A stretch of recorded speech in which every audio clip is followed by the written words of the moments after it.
26ನೇ November 1883 Kartika Krishna Ekadashi ಸೋಮವಾರ. ಸಿಂಧೂರಿಯಾಪಟ್ಟಿಯ ಬ್ರಾಹ್ಮ ಸಮಾಜದ ವಾರ್ಷಿಕ ಸಮ್ಮೇಳನ ಮಣಿಲಾಲ ಮಲ್ಲಿಕನ ಮನೆಯಲ್ಲಿ ಇಂದು ನಡೆಯುತ್ತದೆ. ಉಪಾಸನಾ ಗೃಹವನ್ನು ತಳಿರು ತೋರಣಗಳಿಂದ ವಿವಿಧ ಹೂವುಗಳಿಂದ ಬಹಳ ಚೆನ್ನಾಗಿ ಅಲಂಕಾರ ಮಾಡಿದ್ದಾರೆ. ಭಕ್ತರೆಲ್ಲರೂ ಅಲ್ಲಿ ನೆರೆದು ಉಪಾಸನೆ ಎಷ್ಟು ಹೊತ್ತಿಗೆ ಆರಂಭವಾದೀತು ಎಂದು ಆಕಾಂಕ್ಷಿತರಾಗಿ ಕುಳಿತಿದ್ದಾರೆ. ಪರಮಹಂಸರು ಸಮ್ಮೇಳನಕ್ಕೆ ಬರುತ್ತಾರೆ ಎಂಬ ಸುದ್ದಿಯನ್ನು ಕೇಳಿ ಸಭಿಕರ ಉತ್ಸಾಹ ಆನಂದಕ್ಕೆ ಮೇರೆಯೇ ಇಲ್ಲದಂತಾಗಿದೆ. ಕೇಶವ, ಶಿವನಾಥ, ವಿಜಯ ಇನ್ನೂ ಉಳಿದ ಬ್ರಾಹ್ಮ ಭಕ್ತರು ಅವರನ್ನು ಬಹಳ ಗೌರವದಿಂದ ನೋಡುತ್ತಿದ್ದಾರೆ. ಪರಮಹಂಸರ ಭಗವತ್ ಪ್ರೇಮ, ಉಜ್ವಲ ಶ್ರದ್ಧೆ, ಭಗವಂತನೊಡನೆ ಬಾಲಕನಂತೆ ಮಾತುಕತೆಯಾಡುವಿಕೆ, ಭಗವಂತನಾಗಿ ವ್ಯಾಕುಲತೆಯಿಂದ ಅಳುವುದು, ಸ್ತ್ರೀ ಜಾತಿಯನ್ನೇ ಮಾತೃದೃಷ್ಟಿಯಿಂದ ಪೂಜೆ ಮಾಡುವಿಕೆ, ಪ್ರಾಪಂಚಿಕ ಮಾತುಕತೆಯ ವರ್ಜನೆ, ತೈಲದ ಧಾರೆಯಂತೆ ಅನವರತವಾದ ಭಗವತ್ ಕಥಾ ಪ್ರಸಂಗ, ಸರ್ವಧರ್ಮ ಸಮನ್ವಯ, ಪರಧರ್ಮಗಳ ಮೇಲೆ ದ್ವೇಷ ಭಾವನೆಯ ಲೇಷವೂ ಇಲ್ಲದಿರುವಿಕೆ, ಭಗವದ್ಭಕ್ತರಿಗಾಗಿ ರೋದನ, ಇವುಗಳೆಲ್ಲ ಬ್ರಾಹ್ಮ ಭಕ್ತರ ಚಿತ್ತವನ್ನು ಆಕರ್ಷಿಸಿಬಿಟ್ಟಿವೆ. ಅದಕ್ಕಾಗಿಯೇ ಇಂದು ಬಹಳ ದೂರದಿಂದ ಅನೇಕ ಮಂದಿ ಬ್ರಾಹ್ಮ ಭಕ್ತರು ಪರಮಹಂಸರ ದರ್ಶನಾರ್ಥವಾಗಿ ಅವರ ಭಗವದ್ವಾಣಿಯನ್ನು ಕೇಳುವುದಕ್ಕಾಗಿ ಬಂದಿದ್ದಾರೆ. ಪರಮಹಂಸರು ಉಪಾಸನೆಗೆ ಮುಂಚೆಯೇ ಬಂದು ಬಿಟ್ಟಿದ್ದಾರೆ. ಈಗ ಅವರು ವಿಜಯಕೃಷ್ಣ ಗೋಸ್ವಾಮಿ ಮತ್ತು ಉಳಿದ ಭಕ್ತರೊಡನೆ ಮಾತುಕತೆಯಾಡುತ್ತಿದ್ದಾರೆ.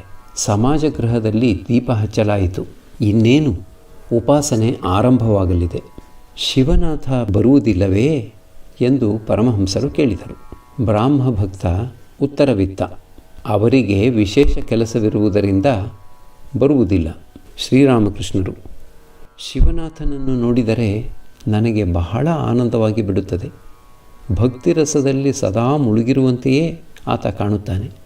ಜೊತೆಗೆ ಯಾರನ್ನು ಅನೇಕರು ಗೌರವಿಸುತ್ತಾರೋ ಕೊಂಡಾಡುತ್ತಾರೋ ಅವರಲ್ಲಿ ಭಗವಂತನ ಶಕ್ತಿ ವಿಶೇಷವಾಗಿ ಸ್ವಲ್ಪ ಇದ್ದೇ ಇರಬೇಕು. ಆದರೆ ಆತನಲ್ಲಿ ಒಂದು ದೊಡ್ಡ ದುರ್ಗುಣವಿದೆ. ಮಾತಿನಂತೆ ನಡೆದುಕೊಳ್ಳುವುದಿಲ್ಲ. ದಕ್ಷಿಣೇಶ್ವರಕ್ಕೆ ಬರುವೆನೆಂದು ಒಮ್ಮೆ ನನಗೆ ತಿಳಿಸಿದ್ದ. ಆದರೆ ಬರಲೂ ಇಲ್ಲ, ಅದರ ಸಂಬಂಧವಾಗಿ ಯಾವ ಸಮಾಚಾರವನ್ನೂ ಕಳುಹಿಸಲೂ ಇಲ್ಲ. ಇದು ಸರಿಯಲ್ಲ. ಸತ್ಯವಚನವೇ ಕಲಿಯುಗದ ತಪಸ್ಸು ಎಂಬ ಒಂದು ಹೇಳಿಕೆ ಇದೆ. ಸತ್ಯವನ್ನು ಬಲವಾಗಿ ಹಿಡಿದುಕೊಂಡಿದ್ದರೇನೇ ಭಗವಂತನ ದರ್ಶನ ದೊರೆಯಬೇಕಾಗಿದ್ದರೆ. ಸತ್ಯನಿಷ್ಠೆ ಇಲ್ಲದೇ ಇತ್ತು ಎಂದರೆ ಕ್ರಮಕ್ರಮೇಣ ಇತರರ ಎಲ್ಲವನ್ನೂ ಕಳೆದುಕೊಳ್ಳಬೇಕಾಗುತ್ತದೆ. ಇಹ ಪರ ಎಲ್ಲವನ್ನೂ ಕಳೆದುಕೊಳ್ಳಬೇಕಾಗುತ್ತದೆ. ಸರ್ವೇ ತೋಪಿನ ಕಡೆಗೆ ಹೋಗಿ ಬರುತ್ತೇನೆ ಎಂದು ಆಕಸ್ಮಿಕವಾಗಿ ನಾನು ಹೇಳಿಬಿಟ್ಟರೆ, ಅವಶ್ಯಕತೆ ಇಲ್ಲದಿದ್ದರೂ ಸತ್ಯನಿಷ್ಠೆ ಎಲ್ಲಿ ಕೈಬಿಟ್ಟು ಹೋಗಿಬಿಡುವುದೋ ಎಂದು ಹೆದರಿ ಅಲ್ಲಿಗೆ ಸುಮ್ಮನೆಯಾದರೂ ಹೋಗಿ ಬರುತ್ತೇನೆ. ನನಗೆ ಭಗವತಿಯ ದರ್ಶನ ದೊರೆತ ನಂತರ ಕೈಯಲ್ಲಿ ಹೂವನ್ನು ತೆಗೆದುಕೊಂಡು ಪ್ರಾರ್ಥನೆ ಮಾಡಿದೆ. ಹೇ ಭಗವತಿ, ಈಗೋ ತೆಗೆದುಕೋ ನಿನ್ನ ಜ್ಞಾನವನ್ನು, ಈಗೋ ತೆಗೆದುಕೋ ನಿನ್ನ ಅಜ್ಞಾನವನ್ನು, ನನಗೆ ಶುದ್ಧ ಭಕ್ತಿಯನ್ನು ಕೊಡು ತಾಯೇ. ಈಗೋ ತೆಗೆದುಕೋ ನಿನ್ನ ಶುಚಿಯನ್ನು, ಈಗೋ ತೆಗೆದುಕೋ ನಿನ್ನ ಅಶುಚಿಯನ್ನು, ನನಗೆ ಶುದ್ಧ ಭಕ್ತಿಯನ್ನು ಕರುಣಿಸು ತಾಯೇ. ಈಗೋ ತೆಗೆದುಕೋ ನಿನ್ನ ಕೆಟ್ಟದ್ದನ್ನು, ಈಗೋ ತೆಗೆದುಕೋ ನಿನ್ನ ಒಳ್ಳೆಯದನ್ನು, ನನಗೆ ಶುದ್ಧ ಭಕ್ತಿಯನ್ನು ನೀಡು ತಾಯೇ. ಈಗೋ ತೆಗೆದುಕೋ ನಿನ್ನ ಪುಣ್ಯವನ್ನು, ಈಗೋ ತೆಗೆದುಕೋ ನಿನ್ನ ಪಾಪವನ್ನು, ನನಗೆ ಶುದ್ಧ ಭಕ್ತಿಯನ್ನು ಕರುಣಿಸು ತಾಯೇ. ಇವುಗಳನ್ನೆಲ್ಲ ತೆಗೆದುಕೋ ಅಂತಲೇನೋ ಹೇಳಿದೆ. ಆದರೆ ಆಗ ಹೇ ತಾಯಿ, ಈಗೋ ತೆಗೆದುಕೋ ನಿನ್ನ ಸತ್ಯವನ್ನು, ಈಗೋ ತೆಗೆದುಕೋ ನಿನ್ನ ಅಸತ್ಯವನ್ನು ಎಂದು ಹೇಳಲಾಗಲಿಲ್ಲ. ಭಗವತಿಯ ಪಾದಪದ್ಮಗಳಲ್ಲಿ ಎಲ್ಲವನ್ನೂ ಅರ್ಪಿಸಿಬಿಟ್ಟೆ. ಆದರೆ ಸತ್ಯವೊಂದನ್ನು ಮಾತ್ರ ಅರ್ಪಿಸಲಾಗಲಿಲ್ಲ. ಬ್ರಾಹ್ಮ ಸಮಾಜದ ಪದ್ಧತಿಗೆ ಅನುಸಾರ ಉಪಾಸನೆ ಆರಂಭವಾಯಿತು. ಆಚಾರ್ಯ ವೇದಿಕೆಯ ಮೇಲೆ ಕುಳಿತಿದ್ದಾನೆ. ಪ್ರಾರ್ಥನೆಯಾದ ನಂತರ ಆತ ಪರಬ್ರಹ್ಮ ಸಂಬಂಧವಾಗಿ ವೇದೋಕ್ತ ಮಂತ್ರಗಳನ್ನು ಉಚ್ಚರಿಸಲಾರಂಭಿಸಿದ್ದಾನೆ.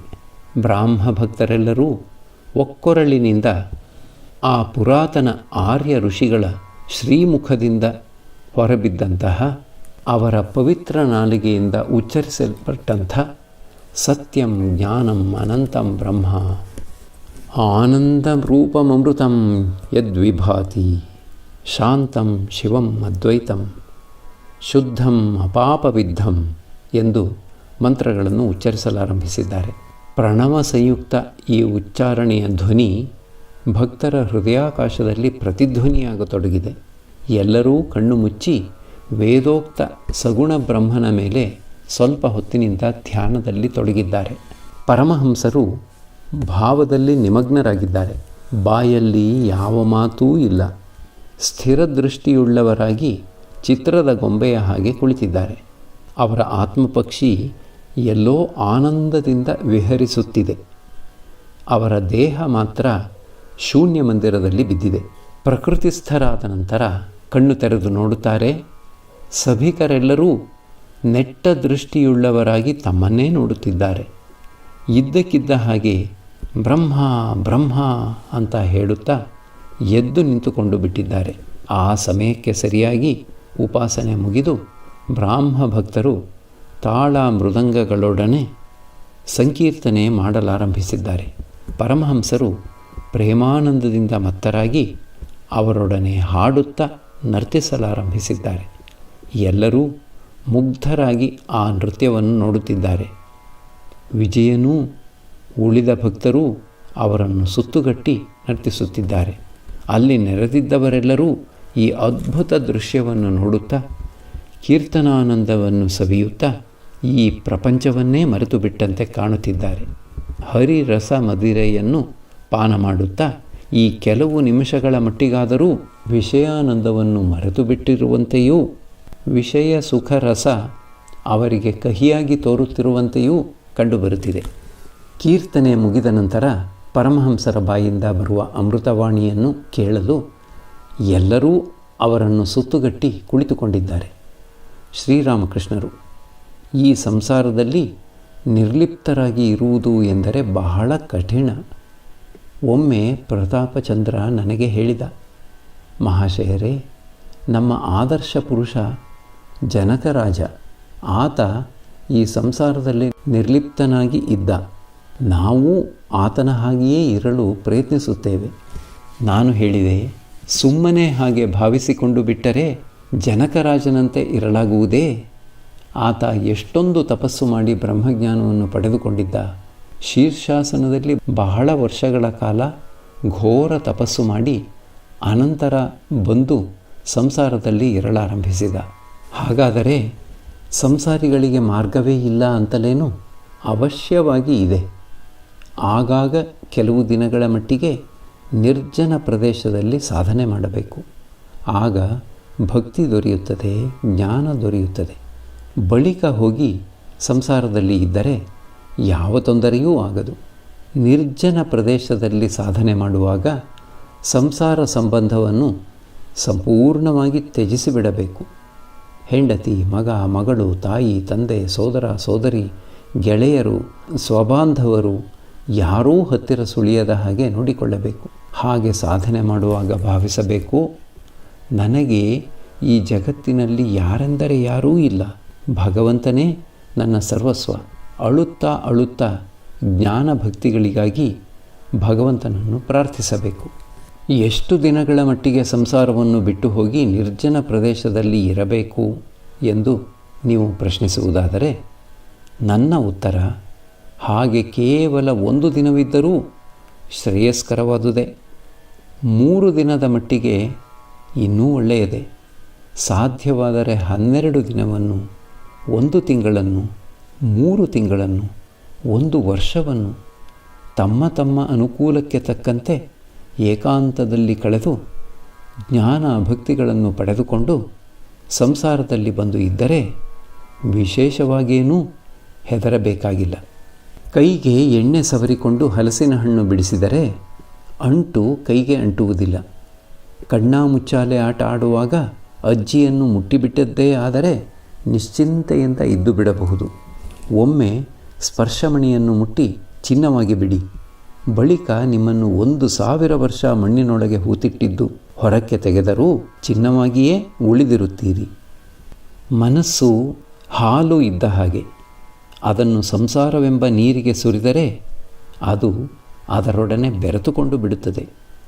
ಜನ ಹಾಲನ್ನು ನಿರ್ಜನ ಪ್ರದೇಶದಲ್ಲಿ ಇಟ್ಟು ಹೆಪ್ಪು ಹಾಕಿ ಮೊಸರು ಮಾಡಿ ಕಡೆದು ಬೆಣ್ಣೆ ತೆಗೆಯುತ್ತಾರೆ. ಹಾಗೆಯೇ ನಿರ್ಜನ ಪ್ರದೇಶದಲ್ಲಿ ಸಾಧನೆ ಮಾಡಿ ಮನಸ್ಸೆಂಬ ಹಾಲಿನಿಂದ ಜ್ಞಾನ ಭಕ್ತಿಗಳೆಂಬ ಬೆಣ್ಣೆಯನ್ನು ತೆಗೆಯುವುದಾದರೆ ಬಳಿಕ ಆ ಬೆಣ್ಣೆಯನ್ನು ಅನಾಯಾಸವಾಗಿ ಸಂಸಾರವೆಂಬ ನೀರಿನಲ್ಲಿ ಇಡಬಹುದು. ಆಗ ಅದು ಎಂದಿಗೂ ಸಂಸಾರವೆಂಬ ನೀರಿನಲ್ಲಿ ಬೆರೆತು ಹೋಗುವುದಿಲ್ಲ. ಅದು ಅದರಲ್ಲಿ ನಿರ್ಲಿಪ್ತವಾಗಿ ತೇಲುತ್ತಿರುತ್ತದೆ.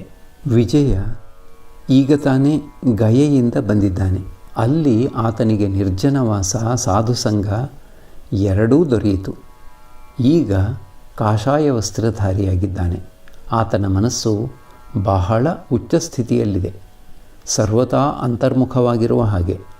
ಪರಮಹಂಸರ ಹತ್ತಿರ ತಲೆ ತಗ್ಗಿಸಿ ನಿಂತಿದ್ದಾನೆ. ಏನನ್ನೋ ಭಾವಿಸುತ್ತಿರುವಂತೆ ಕಾಣುತ್ತಿದೆ.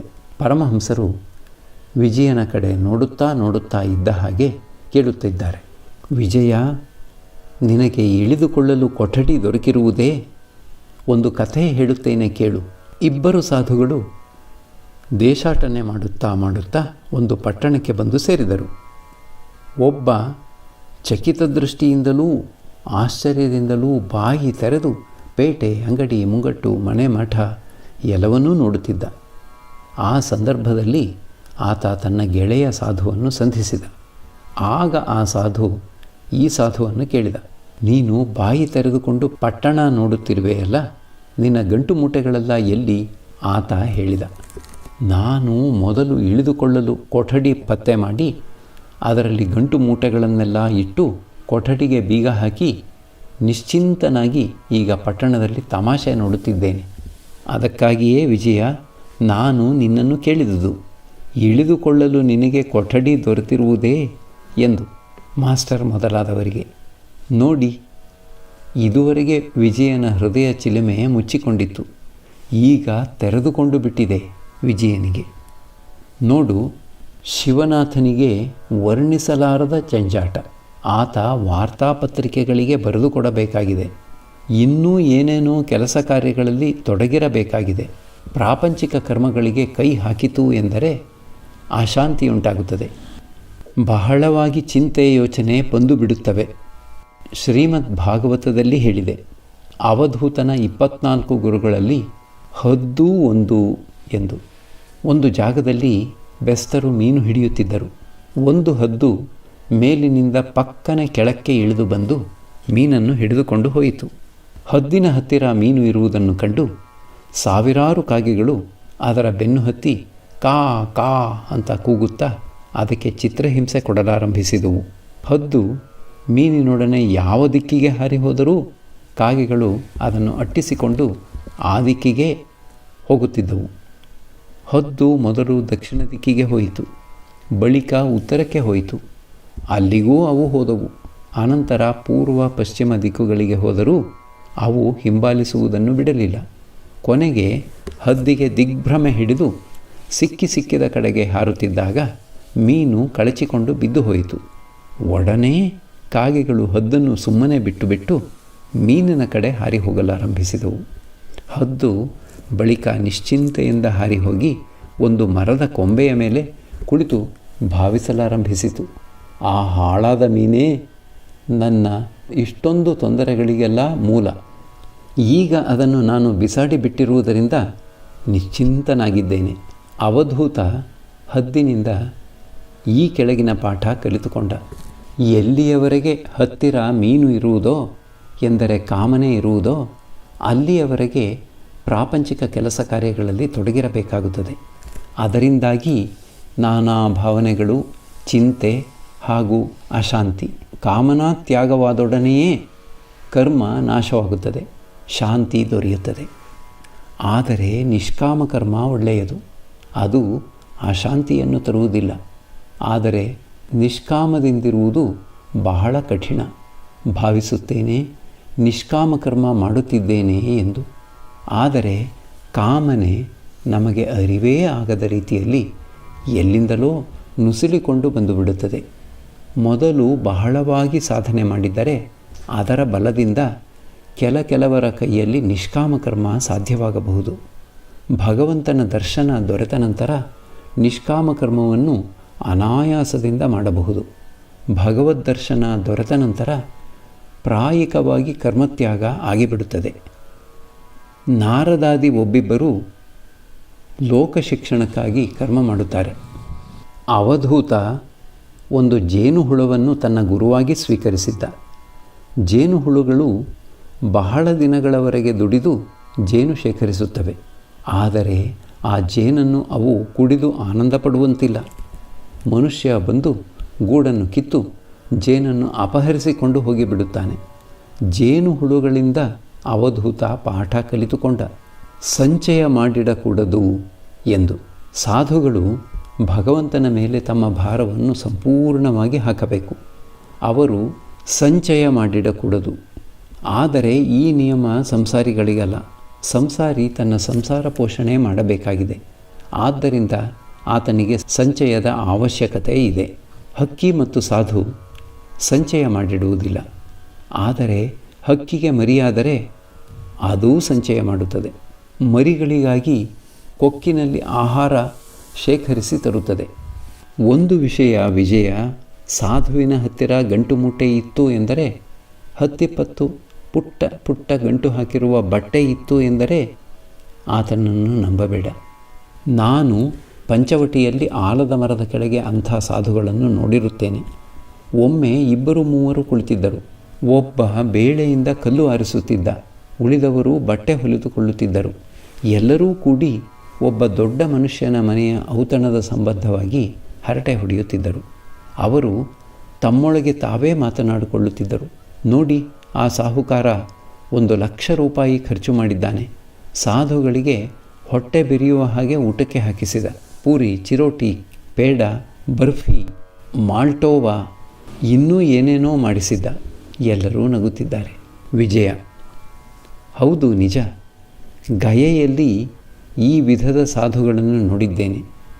ಅವರಿಗೆ ಗಯೆಯ ಲೋಟಾವಾಲಾ ಸಾಧು ಅಂತ ಹೆಸರು.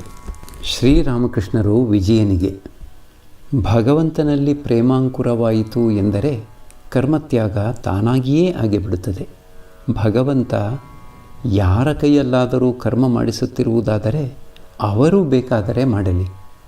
ಈಗ ನಿನಗೆ ಎಲ್ಲವನ್ನೂ ತ್ಯಾಗ ಮಾಡುವ ಸಮಯ ಬಂದಿದೆ. ಎಲ್ಲವನ್ನೂ ತ್ಯಜಿಸಿ ಹೇಳು, ಮನಸ್ಸೇ, ನೀನು ನಾನು ಇಬ್ಬರು ಮಾತ್ರ ಭಗವತಿಯ ದರ್ಶನ ಮಾಡೋಣ. ನಮ್ಮಿಬ್ಬರ ಮಧ್ಯೆ ಬೇರೆ ಯಾರೂ ಬಾರದೇ ಇರಲಿ. ಹೀಗೆಂದು ಹೇಳಿ ತಮ್ಮ ಅತುಲನೀಯ ಕಂಠದಿಂದ ಮಾಧುರ್ಯವನ್ನು ವರ್ಷಿಸುತ್ತಾ ಹಾಡಲಾರಂಭಿಸಿದ್ದಾರೆ. ಅಂತರಂಗದಲ್ಲಿ ಶ್ರೀಘನಶ್ಯಾಮೆಯ ಆದರಿಸೆಲೆ ಮನವೇ. ಶ್ರೀರಾಮಕೃಷ್ಣರು ವಿಜಯನಿಗೆ ಹೇಳುತ್ತಿದ್ದಾರೆ, ಭಗವಂತನಲ್ಲಿ ಶರಣಾಗತನಾಗಿ ಲಜ್ಜೆ, ಭಯ ಇವನ್ನೆಲ್ಲ ತ್ಯಜಿಸಿಬಿಡು. ನಾನು ಭಗವನ್ನಾಮೋಚ್ಚಾರಣೆ ಮಾಡುತ್ತಾ ನರ್ತಿಸಿದ್ದೇ ಆದರೆ ನನ್ನನ್ನು ಏನೆನ್ನುತ್ತಾರೆ ಎಂಬ ಭಾವನೆಗಳನ್ನೆಲ್ಲ ಸಂಪೂರ್ಣವಾಗಿ ತ್ಯಜಿಸಿಬಿಡು.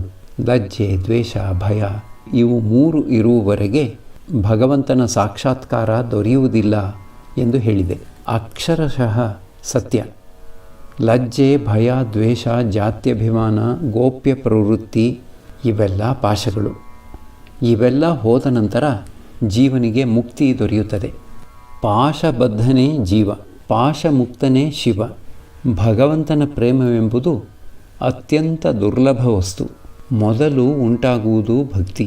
ಸತಿಗೆ ಪತಿಯಲ್ಲಿರುವ ನಿಷ್ಠೆಯ ಹಾಗೆ ಭಕ್ತನಿಗೆ ಭಗವಂತನಲ್ಲಿ ನಿಷ್ಠೆಯುಂಟಾಗುವುದಾದರೆ ಆಗ ಹೃದಯದಲ್ಲಿ ಭಕ್ತಿ ಅಂಕುರವಾಗುತ್ತದೆ. ಶುದ್ಧ ಭಕ್ತಿಯುಂಟಾಗುವುದು ಬಹಳ ಕಠಿಣ. ಈ ಭಕ್ತಿ ಉಂಟಾದಾಗ ಪ್ರಾಣ, ಮನಸ್ಸು ಭಗವಂತನಲ್ಲಿ ಲೀನವಾಗಿ ಬಿಡುತ್ತದೆ. ಬಳಿಕ ಭಾವ. ಇದು ಉಂಟಾದಾಗ ಭಕ್ತ ಮೂಕನಾಗುತ್ತಾನೆ. ವಾಯು ಸ್ಥಿರವಾಗಿ ಬಿಡುತ್ತದೆ. ತಾನಾಗಿಯೇ ಕುಂಭಕ ಉಂಟಾಗಿ ಬಿಡುತ್ತದೆ. ಇದು ಬಂದೂಕ ಹೊಡೆಯುವಾಗ ಹೊಡೆಯುವವನ ಮಾತು ಕಟ್ಟಿ ಹೋಗಿ ವಾಯು ಸ್ಥಿರವಾಗಿ ಬಿಡುವುದಿಲ್ಲವೇ? ಹಾಗೆ ಆದರೆ ಪ್ರೇಮ ಬಹುದೂರದ ಮಾತು. ಚೈತನ್ಯ ದೇವನಿಗೆ ಪ್ರೇಮ ಉಂಟಾಗಿತ್ತು. ಭಗವತ್ ಪ್ರೇಮ ಉಂಟಾಯಿತು ಎಂದರೆ ಬಾಹ್ಯ ವಸ್ತುಗಳೆಲ್ಲ ನೆನಪಿಗೆ ಬಾರದೆ ಹೋಗುತ್ತವೆ. ಜಗತ್ತೇ ಮರೆತು ಹೋಗಿಬಿಡುತ್ತದೆ. ಅತ್ಯಂತ ಪ್ರಿಯವಾದ ನಮ್ಮ ಈ ಸ್ವಂತ ದೇಹ ಇದೂ ಕೂಡ ಮರೆತು ಹೋಗಿಬಿಡುತ್ತದೆ. ಪರಮಹಂಸರು ಈಗ ಹಾಡುತ್ತಿದ್ದಾರೆ. ಓ ಎಂದಿಗೋ ಇನ್ನೆಂದಿಗೋ ಎದೆಯೊಳೊಳವಿನ ಕಿಡಿಯು ಜ್ವಲಿಸುವ ದಿವ್ಯ ಶುಭ ದಿನವೆಂದಿಗೋ. ಈ ರೀತಿಯಾಗಿ ಮಾತುಕತೆ ನಡೆಯುತ್ತಿದ್ದಾಗ ಇನ್ನೂ ಕೆಲವು ಮಂದಿ ಆಹ್ವಾನಿತ ಬ್ರಾಹ್ಮ ಭಕ್ತರು ವಿಜಯನ ಹತ್ತಿರ ಬಂದು ಕುಳಿತುಕೊಂಡರು. ಅವರಲ್ಲಿ ಕೆಲವರು ಪಂಡಿತರು, ಇನ್ನು ಕೆಲವರು ಉಚ್ಚ ಸರ್ಕಾರಿ ಉದ್ಯೋಗಸ್ಥರು. ಪರಮಹಂಸರು ಹೇಳಿದ್ದರು, ಭಾವ ಉಂಟಾದರೆ ವಾಯು ಸ್ಥಿರವಾಗುತ್ತದೆ ಎಂಬುದಾಗಿ. ಈಗ ಅವರು ಮಾತು ಮುಂದುವರಿಸುತ್ತಿದ್ದಾರೆ. ಅರ್ಜುನ ಮತ್ಸ್ಯಯಂತ್ರವನ್ನು ಭೇದಿಸುವ ಸಮಯದಲ್ಲಿ ಆತನ ದೃಷ್ಟಿಯೆಲ್ಲವೂ ಮತ್ಸ್ಯದ ಕಣ್ಣಿನಲ್ಲಿಯೇ ಇತ್ತು. ಆದರೆ ಅದರ ಬೇರೆ ಯಾವ ಅಂಗವೂ ಆತನ ಕಣ್ಣಿಗೆ ಬೀಳಲಿಲ್ಲ. ಈ ರೀತಿಯ ಅವಸ್ಥೆಯಲ್ಲಿ ವಾಯು ಸ್ಥಿರವಾಗುತ್ತದೆ, ಕುಂಭಕವಾಗುತ್ತದೆ. ಭಗವದ್ದರ್ಶನದ ಇನ್ನೊಂದು ಲಕ್ಷಣ, ದೇಹದೊಳಗಿನಿಂದ ಮಹಾವಾಯು ಗರ್ ಗರ್ ಶಬ್ದ ಮಾಡುತ್ತಾ ಎದ್ದು ತಲೆಯ ಕಡೆಗೆ ನುಗ್ಗುತ್ತದೆ. ಆಗ ಸಮಾಧಿಯುಂಟಾದರೆ ಭಗವಂತನ ದರ್ಶನ ದೊರೆಯುತ್ತದೆ. ಹೊಸದಾಗಿ ಬಂದ ಬ್ರಾಹ್ಮ ಭಕ್ತರ ಕಡೆ ನೋಡಿ ಶ್ರೀರಾಮಕೃಷ್ಣರು ಹೇಳುತ್ತಿದ್ದಾರೆ, ಭಗವಂತನಲ್ಲಿ ಭಕ್ತಿಯಿಲ್ಲದ ನಾಮ ಮಾತ್ರ ಪಂಡಿತರು ಅಸಂಬದ್ಧವಾಗಿ ಮಾತುಕತೆ ಆಡುತ್ತಾರೆ. ಪಂಡಿತ ಸಮಾಧ್ಯಾಯಿ ತನ್ನ ಸಂಭಾಷಣೆಯ ಸಮಯದಲ್ಲಿ ಒಮ್ಮೆ ಹೇಳಿದ, ಭಗವಂತ ನೀರಸ, ನಾವು ನಮ್ಮ ಪ್ರೇಮ ಭಕ್ತಿಗಳಿಂದ ಆತನನ್ನು ಸರಸನನ್ನಾಗಿ ಮಾಡಿಕೊಳ್ಳಬೇಕು. ಹಾಗೇ ನೋಡಿ, ವೇದ ಯಾರನ್ನು ರಸಸ್ವರೂಪ ಅಂತ ಘೋಷಿಸುತ್ತಿದೆಯೋ ಆತನನ್ನು ನೀರಸ ಅಂತ ವರ್ಣಿಸುವುದು. ಇದು ತೋರಿಸುತ್ತದೆ ಆ ಪಂಡಿತನಿಗೆ ಭಗವಂತನ ನಿಜಸ್ವರೂಪ ಏನು ಎಂಬುದು ಸ್ವಲ್ಪವೂ ಗೊತ್ತಿಲ್ಲ ಎಂಬುದನ್ನು. ಅದಕ್ಕಾಗಿಯೇ ಆತನ ಮಾತಿನಲ್ಲಿ ಅಸಂಬದ್ಧತೆ.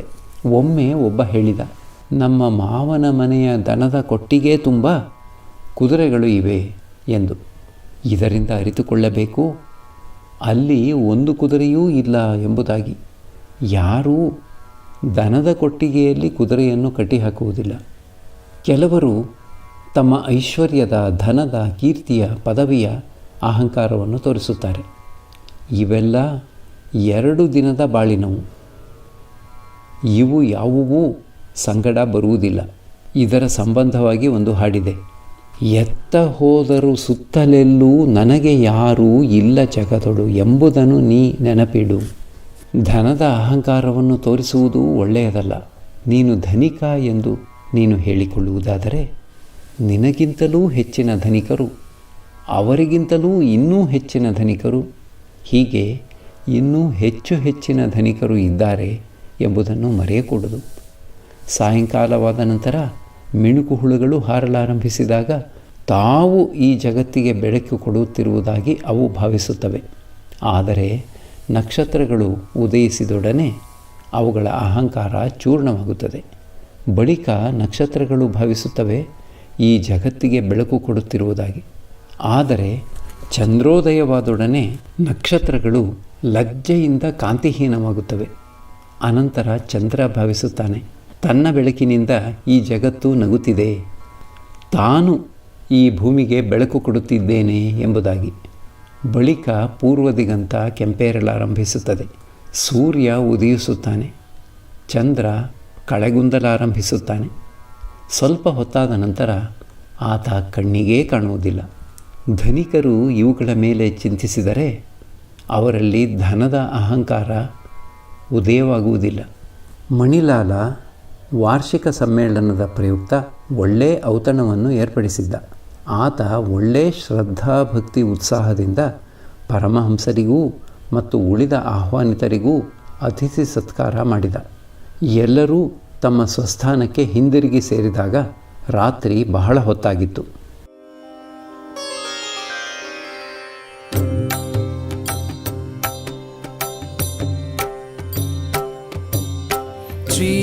ಶ್ರೀರಾಮಕೃಷ್ಣ ಮಂಗಲಕಾರಿ ಶ್ರೀರಾಮಕೃಷ್ಣ ಮಂಗಲಕಾರಿ ಶ್ರೀರಾಮಕೃಷ್ಣ ಮಂಗಲಕಾರಿ ಶ್ರೀರಾಮಕೃಷ್ಣ ಮಂಗಲಕಾರಿ